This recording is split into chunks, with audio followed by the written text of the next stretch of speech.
En 1988, el cardenal Anastasio Ballesteros anunció que la sábana santa de Turín posiblemente no había sido la mortaja que envolvió el cuerpo de Jesucristo. La datación de la sábana santa mediante el carbono 14 había demostrado que esa tela probablemente había sido tejida durante un periodo en torno al año 1300 de nuestra era. Sin embargo, 16 años después de esa declaración, está más viva que nunca la polémica sobre si la sábana santa es auténtica o se trata tan solo de una falsificación. Como veremos en este documental, la datación de la síndone mediante el carbono 14 plantea demasiadas dudas. No solo por lo discutible que resulta la fiabilidad de este método arqueológico de datación, sino sobre todo porque estos resultados no resultan compatibles con las investigaciones que han realizado muchos científicos con respecto a la autenticidad de esta tela que conocemos como la sábana santa. Además, si se tratase de una falsificación, ¿quién pudo ser el genial creador de una obra de arte que resultaba imposible de realizar en aquella época? La figura que aparece en esta tela es, en realidad, un negativo fotográfico. Aún más, proyecta una imagen tridimensional que solo pudo ser fabricada utilizando técnicas avanzadas que solo en estos momentos estamos en condiciones de emplear. Eso en el caso de que hubiera sido un fraude. Pero nadie fue consciente de que se trataba de un negativo fotográfico durante 5 largos siglos, desde que comenzó a hablarse de esta reliquia en 1357. Pero hace poco más de un siglo, el fotógrafo italiano Secondo Pia realizó el primer negativo fotográfico de la sábana santa y entonces descubrió que se trataba de la clara imagen de un hombre crucificado. La figura que había dejado su impronta en esa tela correspondía a una persona de 1,75 m de estatura y presentaba heridas que habían sido producidas por una cruel flagelación, por una crucifixión y por una corona de espinas. El escritor británico Ian Wilson ha escrito varios libros sobre el Santo Sudario y está considerado como uno de los máximos expertos en esta materia, tanto por los partidarios de la síndone como por sus adversarios. A lo largo de este documental, Ian Wilson nos detalla su amplia investigación en torno a todos los estudios científicos que se han realizado sobre la sábana santa. Nos descubre los fascinantes indicios de la existencia de la síndone muchos siglos antes de que se produjese la supuesta falsificación de la misma. Y sigue pacientemente el rastro de la sábana santa a través de Israel, Turquía y otra serie de países hasta llegar a Italia. ¿Se trata de un fraude o bien es el resultado de una misteriosa radiación emitida por el cuerpo de Jesús durante ese proceso que conocemos como su resurrección? Aunque yo me incline por esta última posibilidad, juzguen ustedes mismos tras examinar las evidencias que les ofrecemos.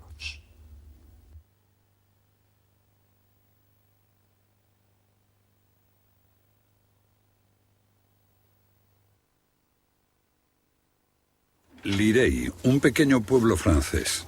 Estamos en el centro de un misterio que desconcierta a la ciencia moderna y de una acalorada controversia.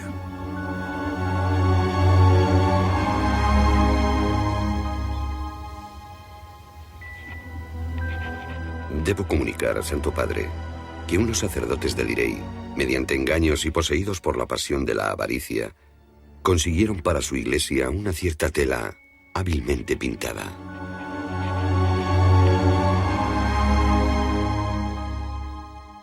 El documento firmado por los especialistas precisa con una fiabilidad del 95% que la síndone debe datarse entre 1260 y 1390 después de Cristo. Por lo que, con ingeniosa habilidad manual, fabricaron falsamente un retrato parecido al de nuestro Salvador Jesucristo, mientras yace en su tumba, esperando la resurrección.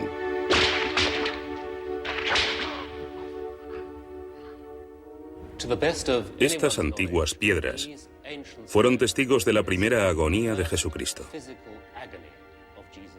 Aquí, en esta tumba en Jerusalén, todo lo que queda de los viejos cuarteles romanos, Jesucristo fue sometido al escarnio y a una cruel flagelación antes de la crucifixión.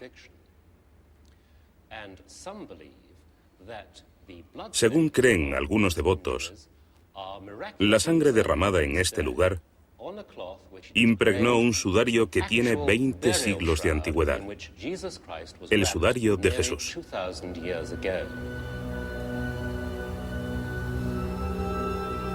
Ian Wilson, escritor. Su obra, traducida a muchas lenguas, se ha ganado el reconocimiento tanto de partidarios como de adversarios debido a la seriedad de su investigación sobre el enigma del sudario.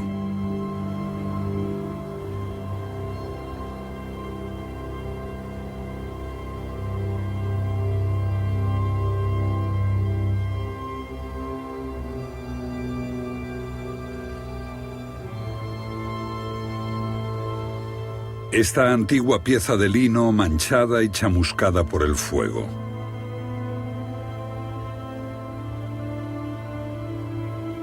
En ella se ve una tenue imagen, pero presenta suficientes detalles para convencer a los peregrinos de que están ante el sudario de Jesucristo.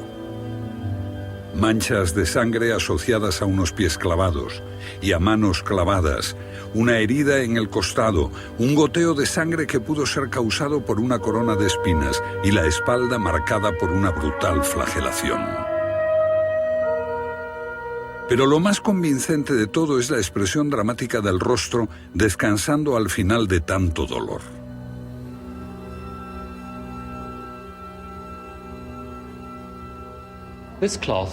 Durante mucho tiempo, esta tela ha sido considerada como un signo del cielo. Es la sábana santa. Está aquí, en esta catedral de Turín, en este cofre. La tela presenta una imagen que muchos han creído que es la de Jesús.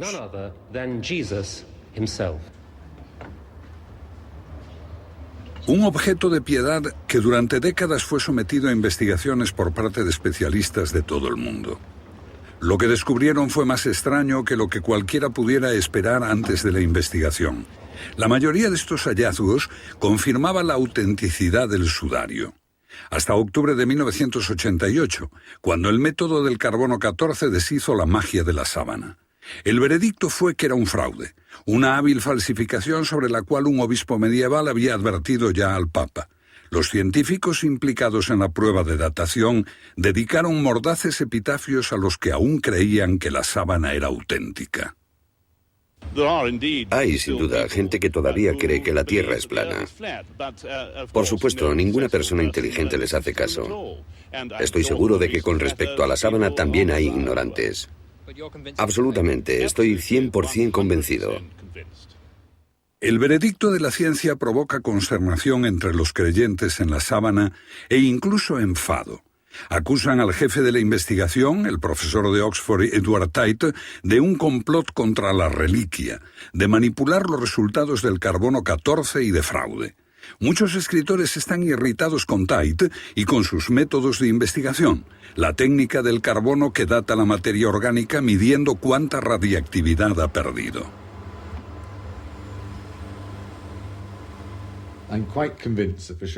Estoy bastante convencido de que la sábana es medieval, en base a las evidencias del carbono. Creo que lo importante ahora es avanzar en la investigación y tratar de descubrir cómo fue que se formó la imagen, más que intentar descalificar la técnica del carbono 14.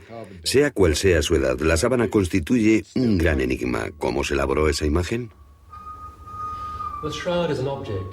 La sábana es objeto de tanta devoción y emoción que puede entender muy bien la vehemencia de quienes afirman que los resultados del carbono deben haber sido manipulados. Pero conozco personalmente a varios de los que trabajaron en la datación con el carbono y estoy convencido de su integridad y de que hicieron un trabajo honesto. ¿Por qué no utilizar el argumento de que la sábana es realmente el trabajo de un falsificador como hipótesis de trabajo, por lo menos como un punto de partida? Supongamos que la sábana fue falsificada en algún momento durante la Edad Media. Supongamos que un artista anónimo pintó la tela y creó una falsificación tan hábil como brillante. El engaño no se habría desenmascarado nunca si no fuese por un inesperado descubrimiento de hace poco más de un siglo.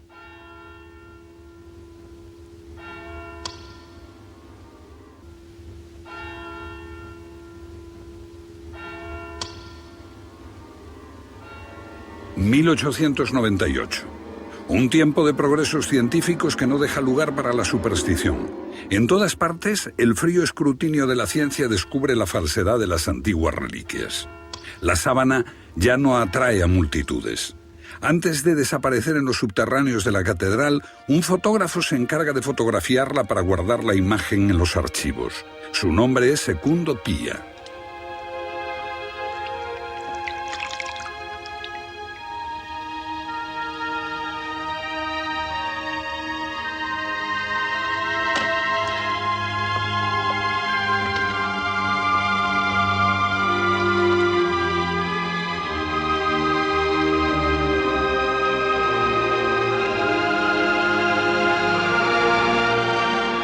Secundo Pía descubre que la imagen de la sábana apenas visible destaca muy claramente en el negativo fotográfico.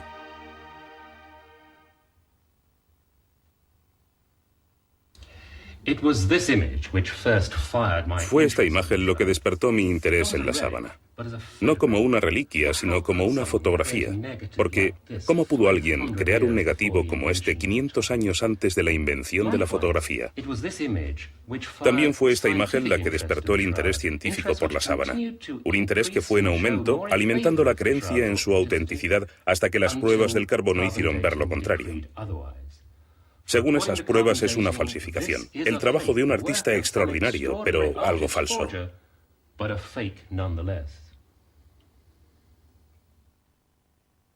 Isabel Pichek abandonó Hungría a los 30 años. A los 40 pintó su primer gran mural en el Vaticano. Ahora es una de las artistas más famosas de Estados Unidos. También ha investigado la sábana como una posible falsificación. En este caso, tenemos detrás un genio misterioso, un artista. Yo pienso que ya que fue un artista, el supuesto autor de esta obra, debe ser otro artista el que trate de aclarar si es posible o no crear artificialmente la sábana santa de Turín.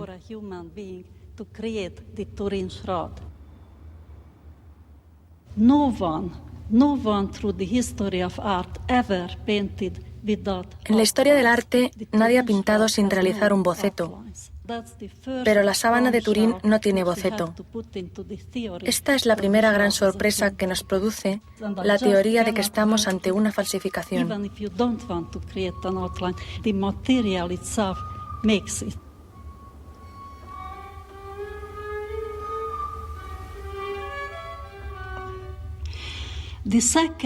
La segunda gran sorpresa que surge cuando se acepta la teoría de que la sábana santa de Turín es una pintura, surge del cuerpo de Cristo que aparece en la sábana.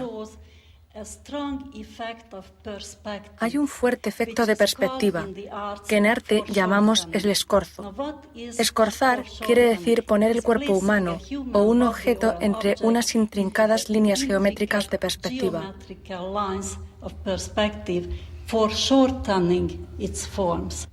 Parece que el cuerpo descansa plano con las manos cubriendo pudorosamente los genitales, pero para eso los brazos tendrían que ser demasiado largos.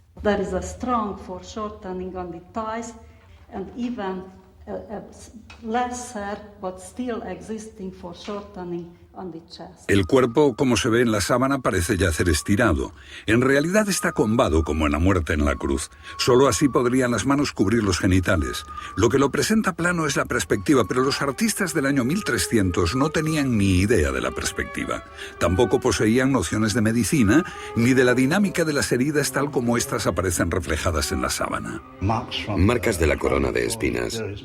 Hay marcas de abrasión en la parte izquierda de la frente, donde se pueden ver las supuestas manchas de sangre. Si se invierte, se vería que van en línea, porque corren hacia arriba y hacia abajo y hacia los lados. Esta distribución se debe al movimiento de los brazos cuando la sangre estaba fluyendo. Son detalles precisos de una muerte terrible. ¿Podría haberlas recreado con esta precisión un falsificador medieval? Ciertamente no. Entonces, como hoy, Cristo fue invariablemente representado en la cruz con las manos clavadas. Solo en nuestros días hemos conocido los detalles de una crucifixión como las que practicaban los romanos. Las manos no pueden soportar el peso de un cuerpo. La crucifixión se hacía clavando las muñecas, tocando un nervio que afecta al pulgar.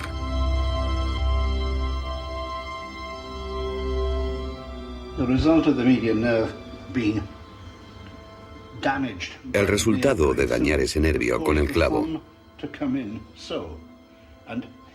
haría que el pulgar se contrajera así, tal como lo vemos en la sábana.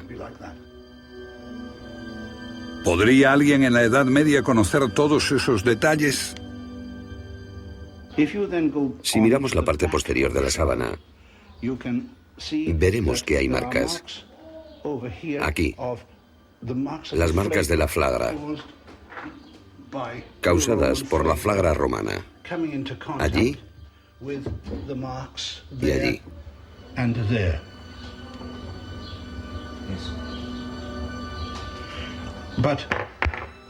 Cuando una persona era llevada a la crucifixión, tendría que caminar cargando el madero de la cruz entre los brazos. Si eran diestros, irían por aquí. Y si les empujo para hacerlos trastabillar, caerían sobre la rodilla izquierda y sobre el lado izquierdo de la frente, en esa posición. Y si volvemos a las fotografías de la imagen, veremos que hay una abrasión en la rodilla izquierda, la abrasión de la frente y el ángulo de las abrasiones del raspado en la espalda.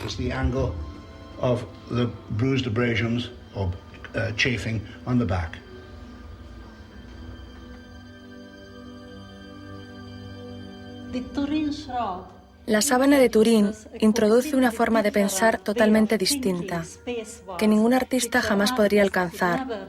Es completamente ajena al arte, no tiene nada que ver con la historia del arte. La imagen de la sábana es tridimensional. Una imagen que emplea un concepto del espacio que ningún artista dominaba en la Edad Media y que ni siquiera dominamos bien actualmente. Este efecto solo se puede lograr hoy con el uso de una computadora, pero en el año 1350 no había computadoras en el pueblecito francés de Lirey.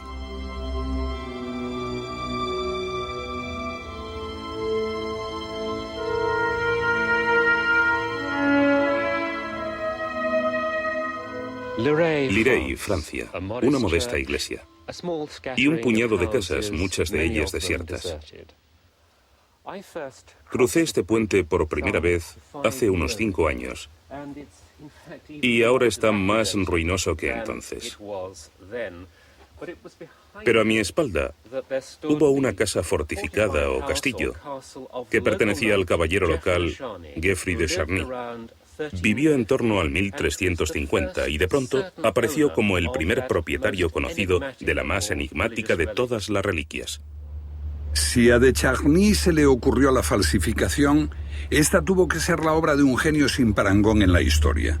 No se ha encontrado pintura ni descubierto la forma en que se conservó la imagen. Experimentos modernos, realizados con cuerpos untados con sudor y sangre, solo produjeron manchas y borrones. Hay tantas falsificaciones medievales, pero ¿podría este caballero haber accedido a tantos conocimientos secretos y tan avanzados que solo hoy estamos empezando a entenderlos correctamente? ¿Conseguir la tercera dimensión, el negativo oculto? Porque debería haber tenido todos esos conocimientos. Pero ¿para qué tomarse tanto trabajo? Estamos hablando de una época en la que podías coger un viejo trozo de hueso, decir que era el dedo de Juan el Bautista y ya tenías una reliquia. La sábana es demasiado compleja para explicarla como creación de una falsa reliquia, y para que el enigma sea todavía mayor tenemos esta tela.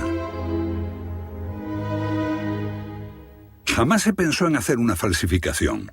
Esta es una copia exacta de la síndone, pero sin borrones ni manchas, salvo estos extraños agujeros que se pueden ver hoy en la sábana. La tela contiene información reveladora.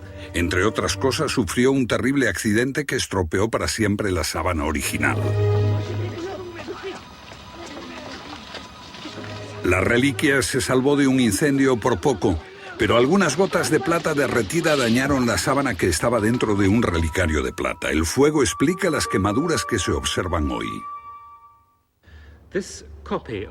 Esta copia de la sábana es de 1516, antes del incendio de 1532. Y como podemos ver, no hay ninguna quemadura, pero tiene marcas que son anteriores y revelan otro daño mucho más antiguo. Estas huellas se mencionan en un manuscrito proveniente de Hungría y fechado en el año 1192. Agujeros en la sábana anteriores al año 1350, cuando supuestamente se realizó la falsificación. Existe una historia de la sábana anterior a la fecha en que se creó, según la datación por el carbono 14. El manuscrito de la plegaria en Budapest.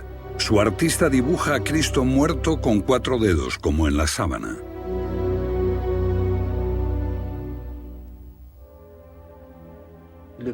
El pulgar está plegado dentro de la mano. Es el único pintor que lo representó así, no hay otros. ¿En la Edad Media? Ninguno, en la Edad Media nadie lo dibujó así. Solo él. Y ahora, si miramos los agujeros, su posición aquí, el dibujo de los agujeros exactamente donde sabemos que aparecieron en la sábana de Turín, la conclusión es: este pintor realizó su obra antes del año 1200, unos 150 años antes de la fecha que fija la datación por carbono 14.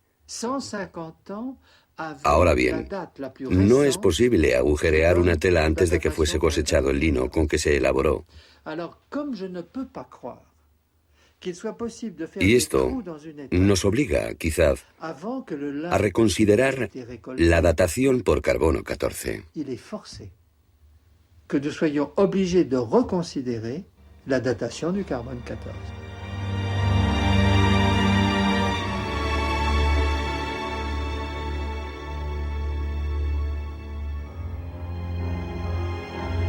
Huellas en el fondo de la historia.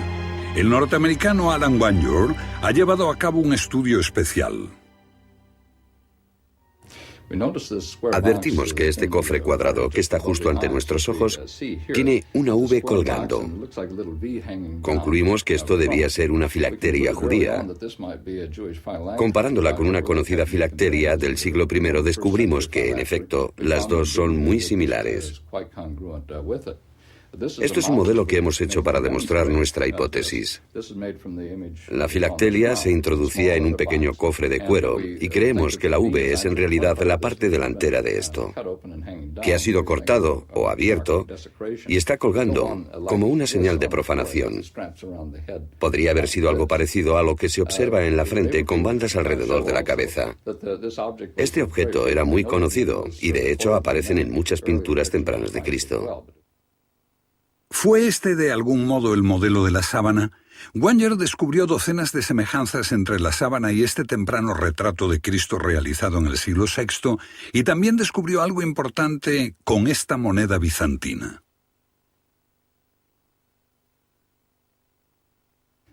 Se observa algo muy llamativo bajo el collar, que como vemos coincide exactamente con un pliegue de la sábana y que está incorporado aquí. Solo para mostrar lo detallado de la reproducción, esta es una fotografía de la moneda en mi dedo. Demuestra que esos diminutos detalles son en realidad más pequeños que los bordes de las puntas de mis dedos. Eso indicaría que el tallador estaba produciendo un icono numismático mientras miraba directamente la imagen de la sábana. Hay alrededor de 145 puntos de concordancia entre esta pequeña imagen y la sábana. Los ojos están extrañamente hundidos. El aumento con computadora revela que deben haber estado cubiertos con pequeñas monedas y por último detecta símbolos y letras. Por ejemplo, las letras U, C, A y la I aquí. U, C, A, I, Tiberio Caesari, una moneda del emperador romano Tiberio. La moneda data del año 16 del reinado de Tiberio, que es el 29 después de Cristo. También hay polen de plantas en la sábana. En la década de 1970, el investigador suizo Max Freud fue el primero en hallar polen de Europa occidental. solo confirma lo que ya sabemos, que la sábana estuvo expuesta al aire libre en Francia e Italia. Pero entonces encontré este, Linum mucronatum, y este otro, Romería híbrida. Polen de plantas provenientes de Estambul, del sudeste de Turquía, de Palestina y de Jerusalén. ¿Había estado allí la tela?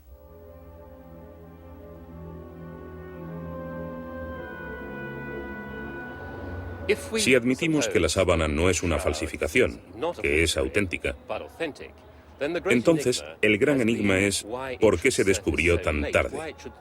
¿Por qué durante 1300 años nadie escribió nada sobre ella?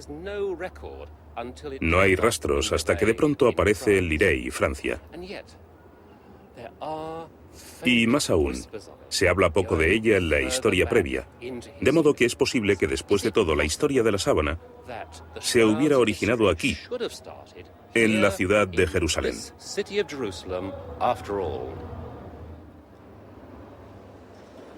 La iglesia del Santo Sepulcro, el sitio tradicional de la tumba donde estuvo Jesús envuelto en esta sábana esperando su resurrección. Las destrucciones musulmanas y la parafernalia cristiana lo han hecho irreconocible.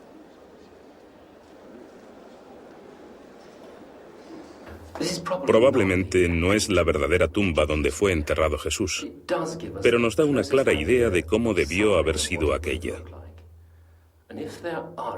Y si hay señales de que la sábana estuvo en Palestina, entonces aquí comienza la historia. Pero ¿por qué no apareció desde el principio? Naturalmente, los apóstoles deberían haber querido conservar algo tan íntimamente asociado con Jesús. Pero dado que tiene una imagen humana que quebrantaba la ley judía, la misma ley que consideraba impura cualquier cosa que hubiera estado en contacto con un cadáver. Pero si de verdad la historia de la sábana se inicia aquí, ¿qué pasó con ella? Existe una antigua tradición que puede aproximarnos a la solución de este enigma.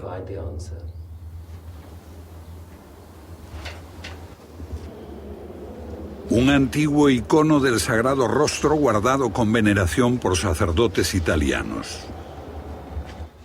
Esta obra bizantina representa la historia primera y original de la tela sagrada. Es un retrato del rey Abgar de Edesa. En su lecho de enfermo, oye hablar de Jesús. Abgar, rey de Edesa, envía un mensajero a pedir la ayuda de Jesús. Este les da una tela que milagrosamente cura al rey Abgar. Esta es la famosa tela de Edesa, la tela de la que todos los historiadores hablan, especialmente los historiadores de las iglesias de Oriente, griegas y armenias.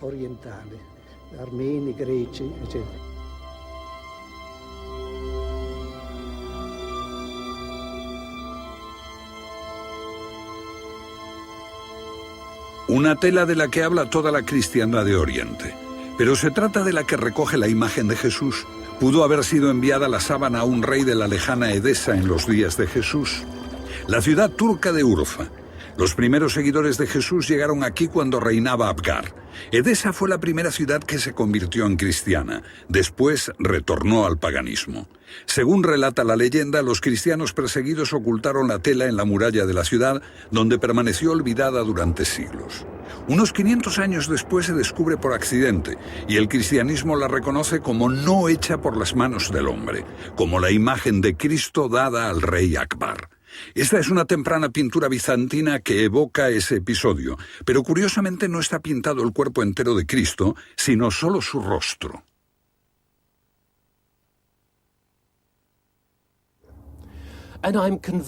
Yo estoy convencido de que aquí está la clave de por qué no hay ningún registro de la sábana en los primeros 13 siglos. En Grecia, el mandilion fue llamado tetradiplon, que literalmente significa doblada en 4. Y cuando intentas plegar la sábana así, lo que te queda es solo la cara, sin cuerpo.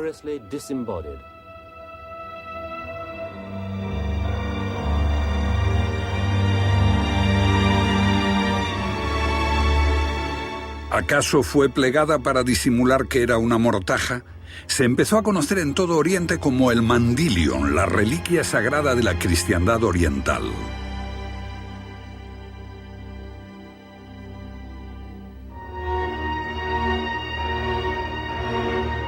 Jesús en la cruz o como el buen pastor, Jesús curiosamente sin barba, pintado como un joven romano, como el dios Apolo, reconocible solo por el signo cristiano que está detrás de su cabeza. Durante cientos de años los artistas no tenían idea del aspecto físico de Jesús, pero de pronto, después del descubrimiento del Mandilion en Edesa, la pintura cambia.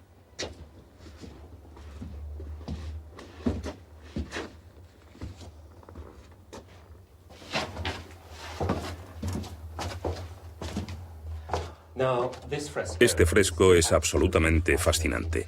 Lamentablemente se ha deteriorado bastante desde su descubrimiento, pero el rasgo importante se puede ver en esta temprana fotografía, y es este cuadrado entre los ojos que es idéntico a lo que vemos en la sábana de Turín, como si el artista que lo pintó hubiese conocido de alguna manera la sábana de Turín. Sorprendentemente, vemos aparecer esta especie de retrato en el siglo VI y VII y comienza a extenderse por toda Europa. Y este tema parece derivar de la imagen de Edesa. Larga cabellera oscura, partida por el medio, el ceño, las cejas alzadas, nariz larga. El mundo parece descubrir entonces el aspecto de Jesús.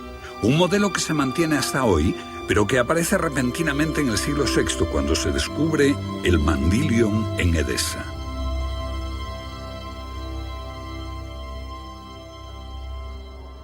Estas columnas que están detrás de mí son restos de los tiempos de Abgar. Ahora la ciudad está dominada por minaretes musulmanes. Pero en aquellos días, el Mandilion la convirtió en un centro tan importante de peregrinación para la cristiandad que llegó a haber más de 300 iglesias cristianas, incluso después de la llegada del Islam. Tan apreciado era el Mandilion que en torno al año 1000 después de Cristo, un ejército bizantino llegó hasta las puertas de la ciudad y prometieron perdonar y liberar a los musulmanes cautivos y pagar una gran suma de dinero solo a cambio de la más preciada de las reliquias, el Mandilion. El ejército bizantino interrumpió su ofensiva con el único propósito de liberar al Mandilion de los musulmanes que ocupaban Edesa. Después fue llevado a Constantinopla, corazón y capital del Imperio Cristiano de Oriente.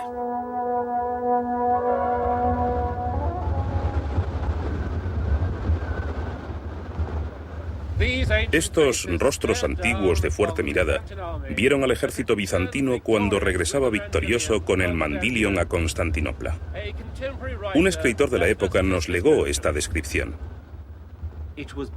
Era como una segunda arca, o incluso más preciosa que ella. Es imposible describir con palabras las lágrimas de alegría, ruegos y agradecimientos a Dios de toda la ciudad, mientras la imagen divina paseaba en medio de la multitud. Aquella gente creía que por haber rescatado la reliquia, la ciudad recibiría mayor poder y que sería inexpugnable para siempre.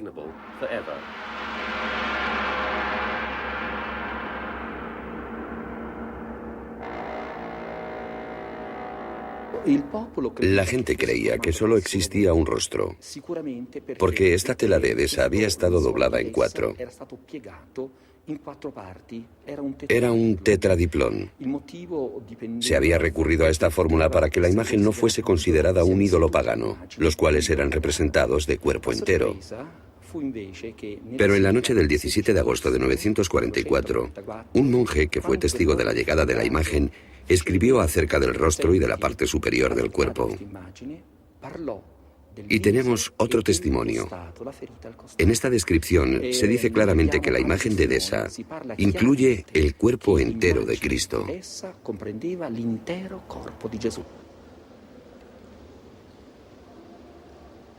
Nada queda del lugar donde fue guardado el Mandilion en Constantinopla, accesible solo al emperador, sus parientes próximos y las máximas autoridades eclesiásticas.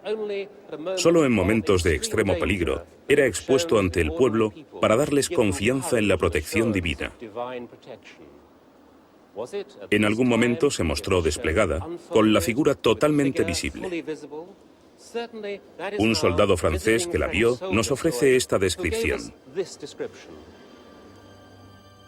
Una tela desplegada para que la gente viese la figura completa de nuestro Salvador. La palabra francesa que el cruzado Robert de Clary utiliza para el mandilión es síndone, sudario.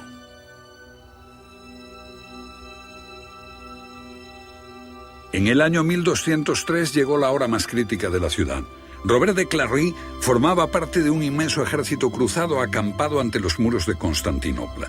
Los cruzados atacaron la ciudad, la saquearon y asesinaron en masa a sus habitantes. Aquel fue un golpe del que jamás se recuperó.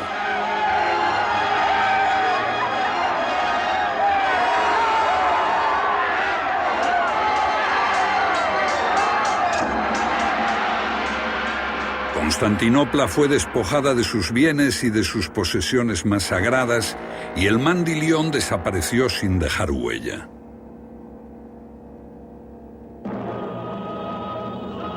Mientras el imperio cae, los cruzados llevan el botín a Francia. ¿Acaso el mandilión formaba parte de este botín?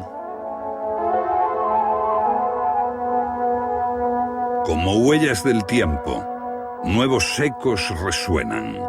Los cruzados más altivos son los caballeros templarios, una orden rodeada por el misterio. Acumulan tanta riqueza que despiertan la envidia de reyes y papas. Abundan los rumores de idolatría y de rituales secretos celebrados en sus capillas. De golpe, son arrestados masivamente.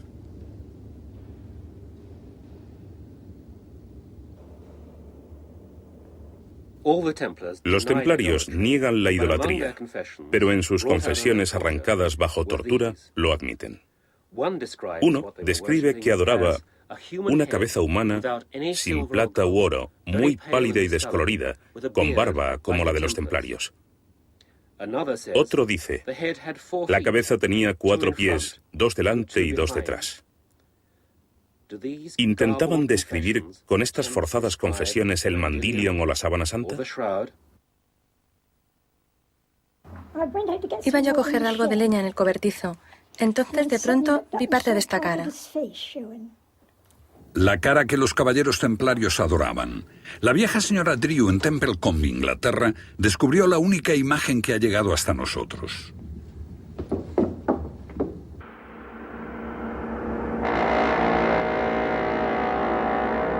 ¿Es la cara de Cristo pintada después del mandilión?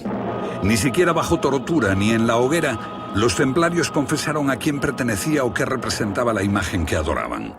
Los 2 máximos líderes ejecutados fueron Jacques de Molay y su segundo, Geoffrey de Charnay.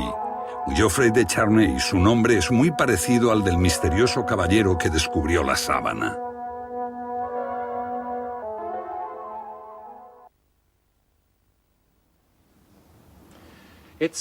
Solo una generación después aparece la sábana, tal como la conocemos, aquí en Lirey, en manos de un caballero francés llamado Geoffrey de Charny.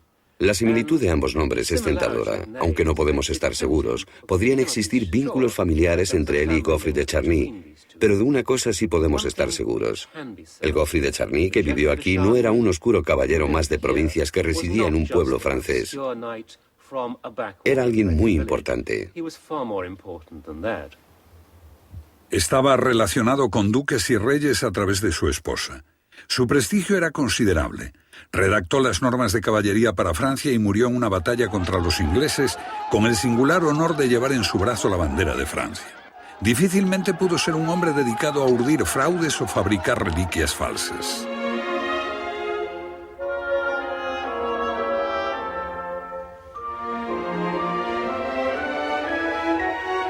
La sábana es de alrededor del año 1300.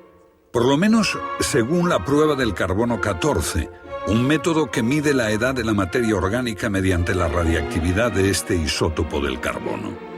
Pero ¿es posible que algo haya influido en las pruebas?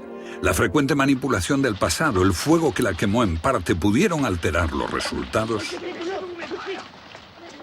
No veo el modo en que eso pudiese haber afectado a la radiactividad. ¿Podría haber afectado el resultado de la prueba del carbono?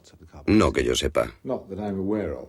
Podría haber sido por algún efecto conocido, contaminación, alguna influencia exterior que afectase la prueba del carbono.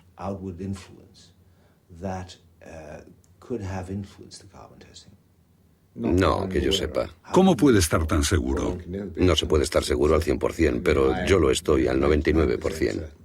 Ha existido la idea de que la imagen de la tela se logró como si se quemase con algo que estalla de pronto. Radiactividad incluso, quién sabe. ¿Pudo haber influido eso en la datación? Bueno, muy raramente. Es como agarrarse a un clavo ardiendo. Estamos hablando de algo extraño, evidentemente. Cuando se oye a algunos científicos hablar de la datación por carbono 14, se debería pensar que es tan invulnerable como la gente creía que era el Titanic a comienzos del siglo pasado. Pero aquí tenemos un ejemplo de las discrepancias que puede haber. Esto es un britano primitivo muerto durante un ritual. Fue sacrificado y su cuerpo se conserva en turba. Lo descubrieron hace pocos años, pero los resultados de los tests mediante carbono 14 varían en 800 años entre un laboratorio y otro. Entonces, ¿puede o no el carbono 14 dar falsos resultados? Esto es Santorini, una isla volcánica griega que prácticamente desapareció tras una tremenda erupción que afectó a todo el Mediterráneo y de la cual existen ecos en la Biblia. Un laboratorio fijó la fecha en el 2600 a.C. y otro en el 1100 a.C. Son 1500 años de diferencia. Así que la prueba del carbono 14 dista mucho de permitirnos datar con seguridad un objeto porque el margen de error es demasiado grande. Esta momia se encuentra en el Museo de Manchester. Un laboratorio hizo el sorprendente cálculo de que los huesos eran 1000 años más antiguos que la tela en que estaban envueltos. Un joven especialista ruso, ganador del premio Lenin, que realizó estudios en su laboratorio de Moscú, cree que la prueba del carbono puede inducir a errores, sobre todo si se trata de datar una tela de lino. El lino textil contiene celulosa. Esta molécula específica contiene mucho más carbono 14 y carbono 13 que la planta.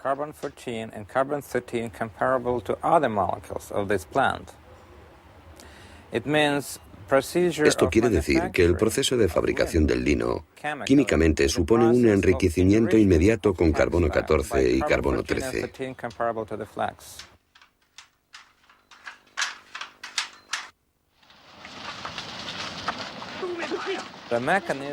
El mecanismo de fuego del que depende la contaminación del lino es una forma muy importante y significativa de enriquecimiento de la tela de lino, no solo por el carbón, sino sobre todo por el carbono radiactivo.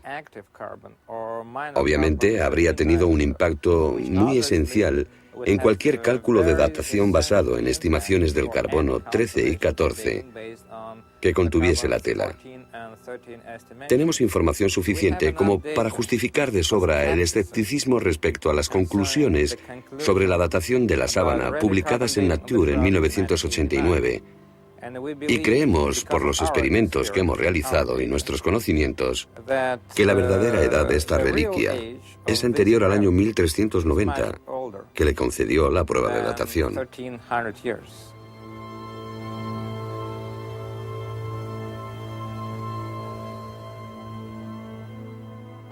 Sobre el misterio de la sábana de Turín no hay respuestas simples. ¿Es el fraude más inteligente, el más increíble e ingenioso de la historia, o es la más impresionante reliquia de todos los tiempos? El enigma sigue pendiente de solución. ¿Perteneció esta tela a Jesús de Nazaret? ¿Fueron esos labios los que pronunciaron el sermón de la montaña? ¿Es ese el rostro de quien será mi juez al final de los días?